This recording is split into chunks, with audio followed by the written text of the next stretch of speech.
매일 오후 3시 47분 정각, 낡은 옷을 입고 달아빠진 손을 가진 노인이 서울의 번화한 거리에서 사라진다.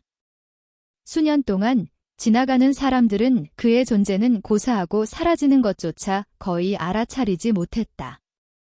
하지만 장난기와 친절함으로 반짝이는 눈을 가진 호기심 많은 한 소녀는 노숙자에게 달라붙은 미스터리를 떨쳐낼 수 없었다. 마치 제2의 피부처럼 말이다. 저녁이 다가올수록 홍대의 좁은 거리는 활기로 가득 차지만 12살 준호의 시선은 편의점 벽에 웅크리고 있는 외로운 모습에 고정되어 있다. 현지인들이 할아버지라고 부르는 노숙자는 낡은 야구모자 그림자 아래 시선을 내리깔고 달아빠진 손을 무릎에 가지런히 모은 채 앉아 있다. 준호는 학교 가방을 고쳐매고 휴대전화를 확인하는 척하며 또 다른 시선을 훔친다. 이 노숙자에게는 뭔가 다른 점이 있다. 어딘가 어울리지 않는 구석이 있다. 구걸하거나 병을 줍는 다른 사람들과는 달리 할아버지는 마치 기다리는 듯 완벽하게 가만히 앉아 있을 뿐이다. 그의 옷은 낡았지만 꼼꼼하게 깨끗하다. 길고 흰 수염은 놀랍도록 정밀하게 다듬어진 것처럼 보인다. 야, 준호. 너 안 와? 민준이가 길 건너편에서 참을성 없다는 듯 손을 흔들며 부른다. 준호의 친구들은 이미 방과 후 게임을 위해 PC방으로 향하기 시작했다. 너희 먼저 가, 나는. 엄마 심부름 좀 해야 해. 준호는 거짓말을 하며 그들을 쫓아낸다. 친구들은 어깨를 으쓱하며 차 경적 소리와 노점상들의 소리가 뒤섞인 도시의 소리 속으로 사라진다. 은행 건물에 있는 디지털 시계가 오후 3시 45분을 가리킨다. 준호의 심장이 더 빨리 뛴다. 몇 주 동안 그는 이상한 패턴을 관찰해왔다. 매일 어김없이 노인은 정확히 오후 3시 47분에 사라진다. 3시 46분도 아니고 3시 48분도 아니다. 언제나 3시 47분이다. 비가 내리기 시작한다. 처음에는 부드럽게, 그러다 점점 더 거세진다. 보행자들은 우산을 갑자기 피어나는 꽃처럼 펼치며 서둘러 지나간다. 값비싼 양복을 입은 한 사업가가 할아버지의 뻗은 다리에 거의 걸려 넘어질 뻔하고 짜증스러운 아이씨 소리를 내뱉으며 내려다보지도 않는다. 근처에서 여고생 무리가 낄낄거리며 가끔 노인을 불쌍하게 쳐다보다가 다시 대화로 돌아간다. 그 모든 것 속에서 할아버지는 대부분의 사람들에게 보이지 않은 채 미동도 없이 남아있다. 준호만이 비가 노인의 재킷을 어떻게 적시는지, 그의 어깨가 예상치 못한 위험으로 어떻게 꼿꼿하게 유지되는지 본다. 준호만이 노인의 손가락이 때때로 공중에서 외과 수술 패턴처럼 보이는 것을 그리는 방식을 알아차린다. 사회에서 버려진 사람에게서는 어울리지 않는 정확하고 숙련된 움직임이다.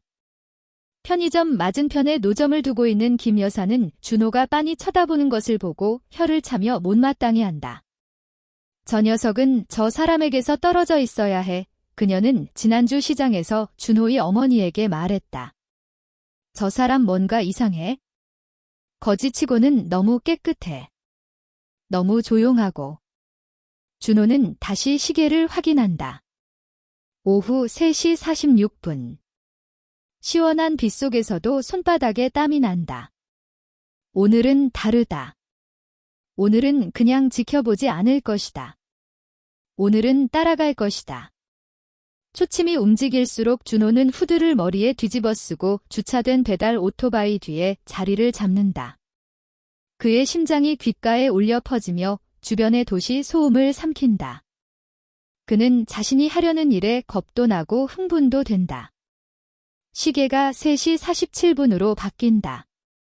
정확히 오후 3시 47분, 할아버지의 변신은 미묘하지만 분명하다. 그의 구부정한 자세가 아주 약간 곧게 펴진다.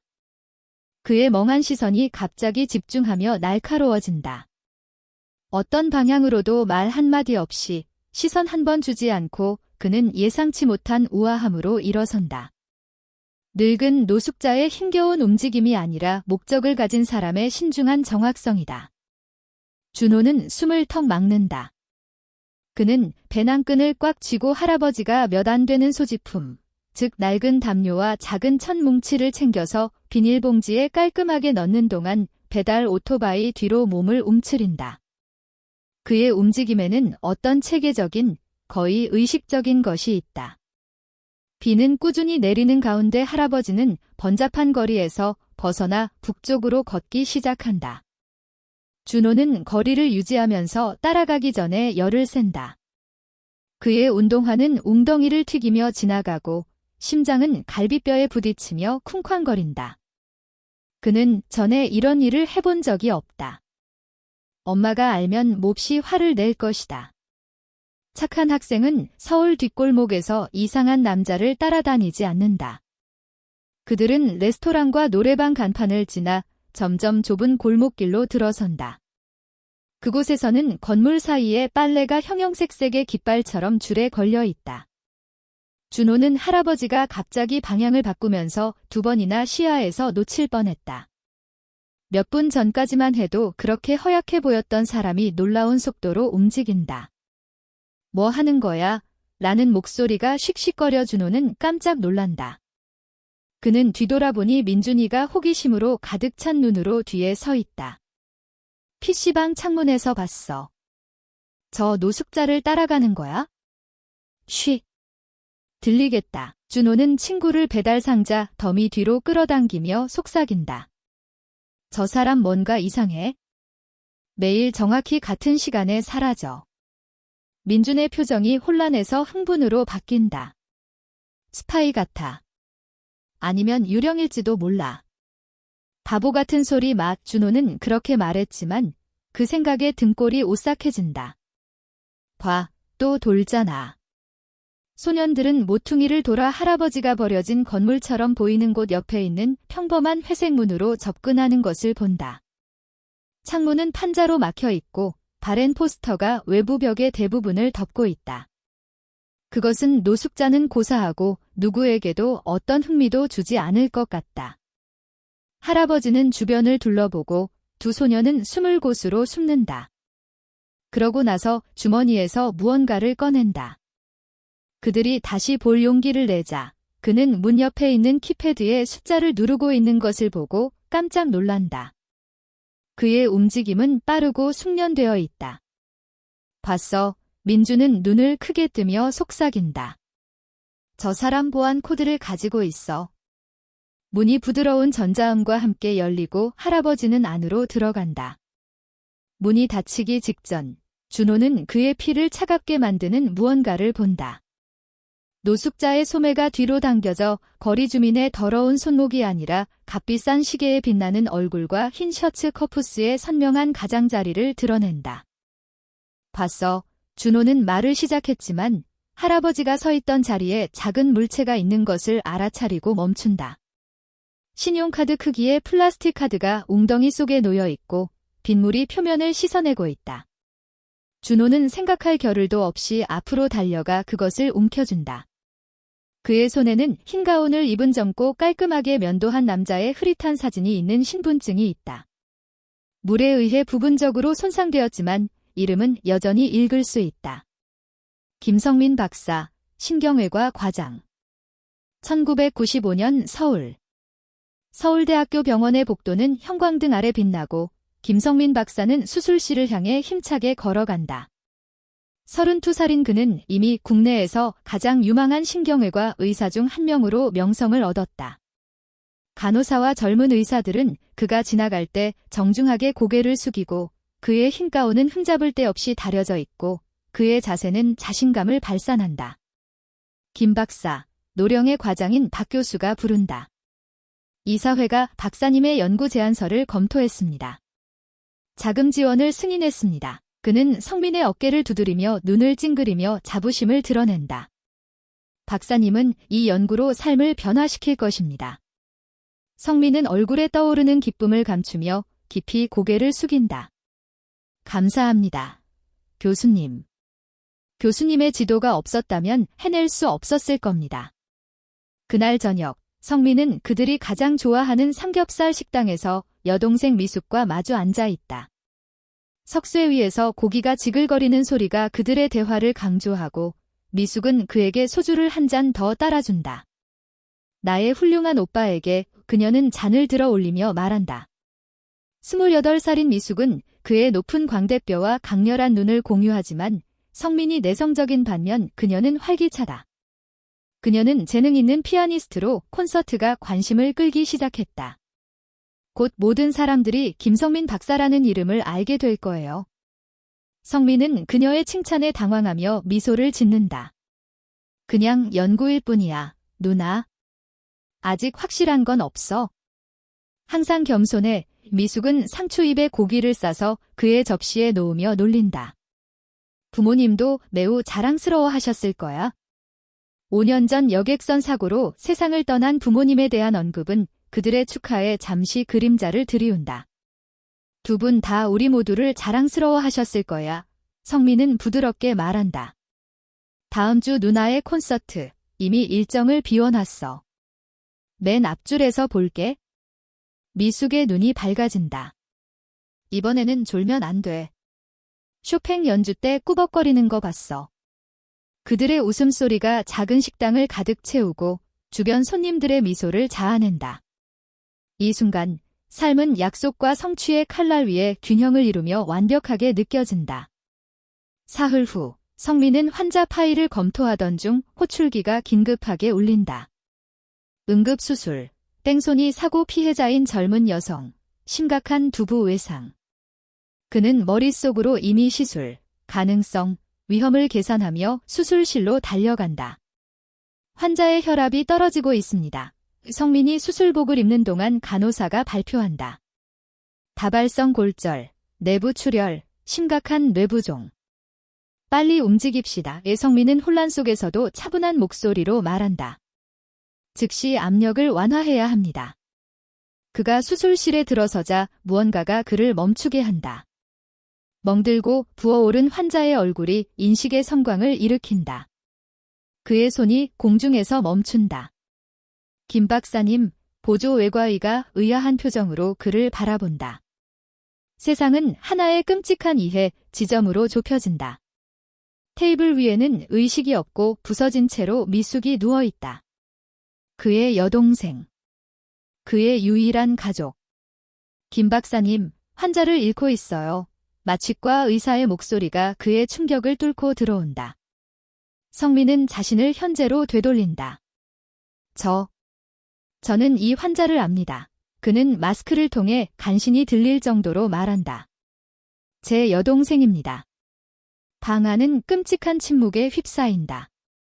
최 박사님이 맡으셔야 합니다. 수간호사가 이미 전화기를 잡으며 부드럽게 말한다. 아니요, 성민의 목소리가 앞으로 나아가며 단호해진다. 시간이 없어요. 제가 그녀에게는 최고의 기회입니다. 그의 손은 뱃속에서 휘몰아치는 폭풍에도 불구하고 이제 안정적으로 기구를 잡는다. 시작합시다. 6시간 동안 성민은 기계적인 정확성으로 형제와 외과의사, 사랑하는 사람과 의사를 분리하며 작업한다. 마지막 봉합이 끝나자 그는 수술 가운이 땀과 여동생의 피로 흠뻑 젖은 채로 뒤로 물러선다. 안정적입니다. 그는 텅 빈 목소리로 발표한다. 하지만 앞으로 48시간이 중요할 것입니다. 팀이 미숙을 집중 치료실로 옮기는 동안 성민은 빈 수술실에 남아 마침내 그의 전문적인 가면이 깨지도록 허용한다.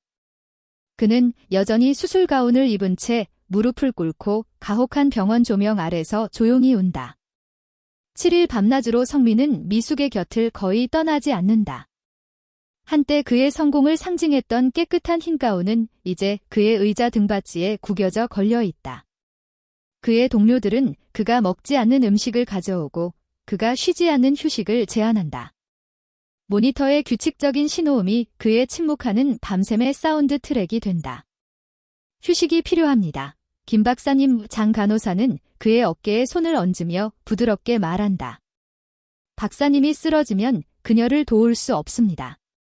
그러나 성민은 미숙의 가만히 있는 모습에 시선을 고정한 채 고개를 저을 뿐이다. 인공호흡기는 기계적인 정확성으로 그녀의 폐에 공기를 밀어넣는다. 그의 손에 신중한 작업을 가리고 있지만 의사이자 형제로서 그가 아는 진실은 가리지 못한다. 그녀의 뇌는 치명적인 손상을 입었다. 8번째 밤. 비가 병원 창문에 휘몰아치는 가운데 성민은 야간 근무 교대 중에 미숙과 단둘이 있게 된다. 지난 한 주 동안의 피로가 파도처럼 덮쳐 그를 끌어내린다. 그의 머리가 가슴으로 떨어지고 수술 이후 처음으로 잠이 든다. 그는 어린 시절의 집, 미숙이 피아노를 연주하는 동안 그가 공부하는 모습, 햇빛이 비치는 방을 떠다니는 드뷔시의 음표를 꿈꾼다. 꿈속에서 그녀는 연주를 멈추고 맑고 아는 눈으로 그를 바라본다. 괜찮아, 동생아, 그녀가 말한다. 이제 놔줘도 돼. 성민은 경보 소리에 깜짝 놀라 깨어난다. 미숙의 활력 징후가 떨어지고 있다. 혈압이 급락하고 산소 수치가 위험하다. 비록 그의 심장이 두근거리고 있지만 그의 의학 교육이 그를 장악하고 그는 응급팀을 호출하며 이미 충돌 카트를 잡고 있다. 에피네프린 1mg 투여하십시오. 그는 쏜살같이 뛰는 심장에도 불구하고 안정된 목소리로 명령한다. 간호사는 성민이 살아있는을 확인하는 동안 응한다. 뭔가 잘못됐다. 약물이 지금쯤은 효과가 있어야 한다. 피로로 흐려진 마음으로 성민은 결정을 내린다. 그는 또 다른 주사기를 잡고 혈압을 안정시키기 위해 혈관 수축제라고 생각하는 것을 뽑아낸다. 한때 인간의 뇌의 섬세한 경로를 탐색할 만큼 안정적이었던 그의 손은 이제 피로와 두려움으로 떨린다. 그가 약물을 투여한 후에야 그는 치명적인 오류를 본다.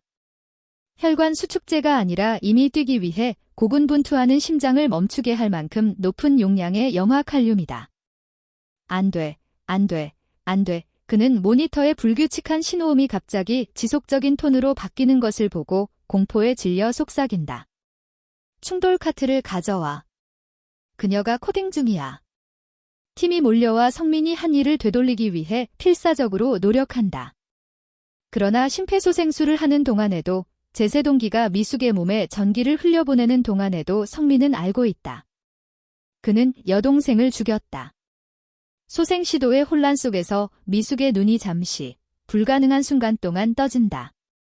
그들은 충격과 슬픔으로 가득 찬 성민의 눈을 발견한다. 그들 사이에는 무언가가 지나간다. 인식, 이해, 아마도 용서일지도 모른다. 그녀의 시선은 멀어지고 살균된 병원 방 너머, 그녀를 구하지 못한 오빠 너머의 무언가를 바라본다. 사망 시간, 오전 3시 47분 누군가가 발표하고 그 단어는 성민의 귀에 자신의 사망을 알리는 조종처럼 울린다. 준호야. 뭐 하는 거야? 민준이는 친구의 손에서 신분증을 빼앗으려 애쓰며 씩씩거린다. 여기서 나가야 해. 그러나 준호는 카드에 있는 사진에 사로잡혀 움직일 수 없다. 이미지 속의 저명한 의사와 방금 문을 통해 사라진 노숙자는 불가능해 보이지만 같은 사람이다. 안에 뭐가 있는지 봐야 해. 준호는 이미 회색문으로 향하며 속삭인다. 미쳤어. 민준이는 그의 팔을 잡는다. 그거 무단 침입이야. 우리 아빠 경찰관이잖아. 기억해? 준호는 호기심과 주의 사이에서 갈등하며 망설인다. 비가 그의 제복을 흠뻑 적셨지만 그는 거의 알아차리지 못한다. 그럼 너는 여기 있어? 나는 들어갈 거야. 민준이 더 항의하기 전에 준호는 키패드로 접근한다. 그의 손가락이 버튼 위를 맴돌고 불확실성이 그를 사로잡는다. 노숙자는 어떤 숫자를 사용할까? 그러다 문득 떠오른다. 시간이다. 347. 너무 단순할 것이다. 그러나 시도해 볼 가치가 있다. 놀랍게도 키패드가 울리고 문이 부드러운 딸깍 소리와 함께 열린다. 나는 여기서 나갈 거야. 민준이는 뒷걸음질하며 발표한다. 내가 경고하지 않았다고 말하지 마. 그는 몸을 돌려 뛰어가고 모퉁이에서 사라진다. 혼자 남은 준호는 문을 살짝 밀어 안으로 들어간다. 어둠이 희미한 형광등으로 바뀌고 방부제와 약 냄새가 나는 좁은 복도가 드러난다. 버려진 건물에서 예상했던 것과는 다르다. 그가 앞으로 나아갈수록 방에서 목소리가 들려온다. 하나는 할아버지의 목소리지만 거리에 웅얼거리는 말은 사라졌다. 대신 그의 목소리는 분명하고 권위적이다. 명령에 익숙한 사람의 목소리다. 준호는 문틀 주변을 살펴보고 눈앞의 광경에 굳어진다. 방은 임시 의료진료소로 개조되었다. 그의 학교 근처에서 판지를 줍는 노파, 지하철에서 껌을 파는 다리 하나가 있는 남자 등 준호가 거리에서 알아본 사람들로 채워진 단순한 침대가 벽을 따라 늘어서 있다. 그리고 그 중심에는 할아버지가 서 있다. 낡은 옷과 헝클어진 수염은 사라지고 깨끗한 수술복으로 바뀌었다. 그의 등은 곧고 그의 움직임은 젊은 여성의 팔에 연결된 사드립을 확인하면서 정확하다. 감염이 항생제에 반응하고 있습니다. 그는 기록하는 흰 가운을 입은 젊은 남자에게 말한다. 현재 용량을 3일 더 계속하십시오. 준호의 발이 금속 트레이에 걸려 바닥에 떨어뜨려 덜거덕거리는 소리를 낸다. 모든 시선이 문으로 향하면서 방은 침묵에 잠긴다. 손님이 오신 것 같군요. 김 박사는 실패한 준호의 은신처를 똑바로 바라보며 차분하게 말한다. 떨리는 준호는 신분증을 여전히 쥔 채 빗속으로 걸어 들어간다. 당신은 정말 누구예요? 그는 간신히 묻는다. 김 박사의 시선이 준호의 손에 있는 카드에 떨어지고 고통 같은 것이 그의 얼굴에 스쳐 지나간다. 유령, 그는 부드럽게 말한다. 오래전에 죽은 남자.